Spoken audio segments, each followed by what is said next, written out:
सुमी, उठो बेटा, कितना लेट हो गया है।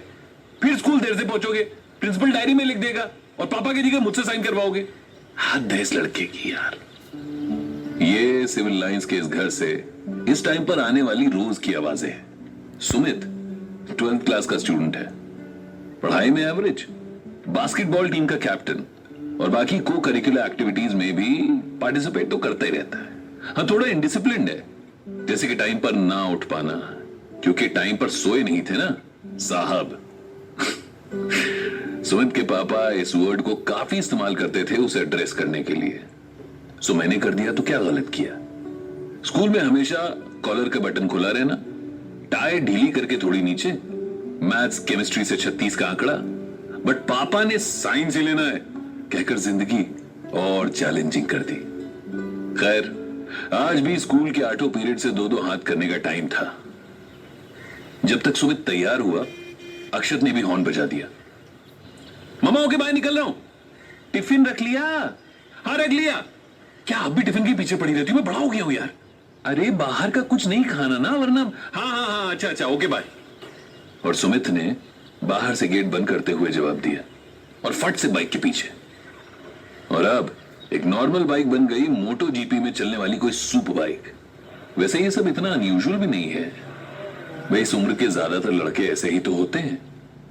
अच्छा, ये टाइम था बोर्ड्स और प्री बोर्ड्स के बीच का, जब सबसे बड़ा मुद्दा था क्या करें, किसी तरीके से बेस्ट देना है। सीधे शब्दों में, क्या शॉर्टकट निकालें कि नंबर ज्यादा से ज्यादा है। क्लास से एक टीचर के जाने और दूसरे टीचर के आने के बीच यही गपशप चलती थी। अरे सुनो, मैंने तो मेहता सर की कोचिंग ज्वाइन कर ली है। किसी ने अपना सीक्रेट शेयर किया तो दूसरे ने भी अपनी स्ट्रैटेजी बता दी। अबे फलाना पब्लिकेशन के 10 इयर्स ले लो। मैंने ले लिए भाई, काफी क्वेश्चंस फंसे थे पिछले साल भी। और मैंने तो आईआईटी और रीजनल इंजीनियरिंग के फॉर्म्स निकले थे, मैंने तो दोनों भर दिए। पापा कह रहे थे एक ना एक तो क्लियर हो ही जाएगा। सुमित वो अभी तक थोड़ा चिल मार रहा था, बट जैसे जैसे एग्जाम्स पास आ रहे थे ये डिस्कशंस कुछ ज्यादा होने लगी। सुमित भी सोच रहा था यार, पहले कहते थे 12th में अच्छे मार्क्स ले आओ, लाइफ सेट। अब यहां तो अलग ही महाभारत की बात चल रही है। घबराहट थोड़ी और बढ़े इससे पहले ही उसने पूछ लिया, अरे शाम को कोई लक्ष्य देखने चलेगा क्या? ऋतिक रोशन, मेरी कोचिंग वाले दोस्तों ने बताया मस्त है, कुछ चलेगा तो बोलो। सबने सुमित को ऐसे देखा जैसे किसी ने मंदिर के बाहर खड़े होकर मदिरा की बात कर दी हो। लेकिन नहीं, अक्षत इज देयर। स्कूल के बाद 3 से 6 वाला शो, बालकनी की 2 टिकट्स। और फिर पिक्चर चालू। पिक्चर शुरू हुई। जैसे जैसे आगे बढ़ी, सुमित तो खुशी के मारे फटने को तैयार। और ये तो बिल्कुल मेरी कहानी है, सुमित अक्षय से बोला। भाई सही किया यार, ये देखने आ गए, मस्त है। फालतू में टेंशन हो रही थी। दिख दिख दिख दिख दिख ऋतिक को। अबे सुन, बाइक के पीछे लिखवा ली क्या, मैं ऐसा क्यों हूं, मैं ऐसा क्यों हूं। तभी पीछे की सीट से आवाज आई, सॉरी सॉरी सॉरी। सुमित वापस मूवी देखने लगा। मूवी के बाद अक्षत ने घर ड्रॉप किया। रात को खाना खाने के बाद सोने के लिए सुमित अपने रूम में। बट एक सेकंड, जहां रोज बिस्तर पर गिरने के बाद कुछ होश नहीं रहता था, वहीं आज मन में एक अजीब सी बेचैनी थी।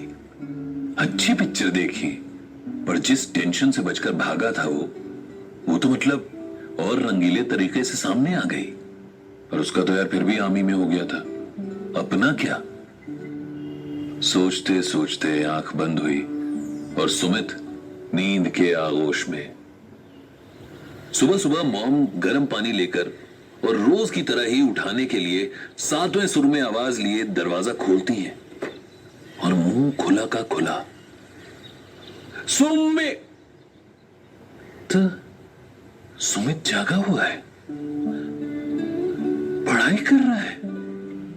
मॉम इतनी सरप्राइज जैसे अली बाबा ने जिन देख लिया हो। बिना सोचे समझे पापा को आवाज लगा दी, अरे जल्दी इधर आइए। अरे कहां है, इधर आइए, देखिए क्या हुआ है। मॉम कोई सर्कस चल रहा है क्या? पापा को क्यों आवाज लगा रही हो? हद है यार। हाँ क्या हुआ बोलो। पापा पीछे से हांफते हुए आए और मम्मी के बगल में खड़े होकर सुमित के कमरे में झांका। मम्मी को उनके किए हुए सवाल का जवाब नहीं देना पड़ा, पर यह जरूर था कि जवाब देखकर वो भी मम्मी की तरह सकते में आ गए। यार आप दोनों इतना ड्रामा क्यों करते हो? पढ़ो तो दिक्कत, ना पढ़ो तो दिक्कत। सोचे सुबह उठकर माइंड फ्रेश है, 3-4 घंटे पढ़ लिया जाए, एग्जाम आने फिर बोलोगे नंबर नहीं है। पापा ने उसी खुले मुंह से जवाब दिया, पर साहब कब से एग्जाम के लिए जल्दी उठने वालों में शामिल हो गए? ओफो, यार आप लोग को मुझे समझ नहीं आता। फेल हो जाऊं, कुछ ना करूं? कहते हुए सुमित ने बुक्स बंद की और तैयार होने के लिए उठ खड़ा हुआ। उसे लगा कि कमरे से बाहर निकलकर ही इस ऑकवर्ड और मेलोड्रामेटिक सिचुएशन से बचा जा सकता है। पापा ने बड़बड़ाते हुए मम्मी से कहा, देखा कहता था ना, मत पढ़ो पीछे, समझ जाएगा। मम्मी ने भी सिर्फ हाँ में सर हिलाया और किचन की तरफ बढ़ गई। देखा जाए तो पापा और सुमित का रिश्ता बाप बेटे का कम और दोस्तों का ज्यादा था। अब उन्होंने ही तो सुमित को बाइक चलाना सिखाया था।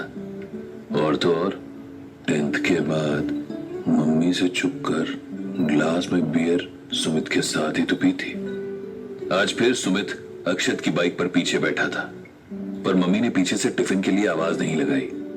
अक्षत कल देखी लक्ष्य मूवी से बाहर ही नहीं आ पा रहा था। अबे भाई कैसे चढ़ते ना यार पहाड़ पे, उसके पीछे जो म्यूजिक आता है गिटार वाला, done done done done done done done done done.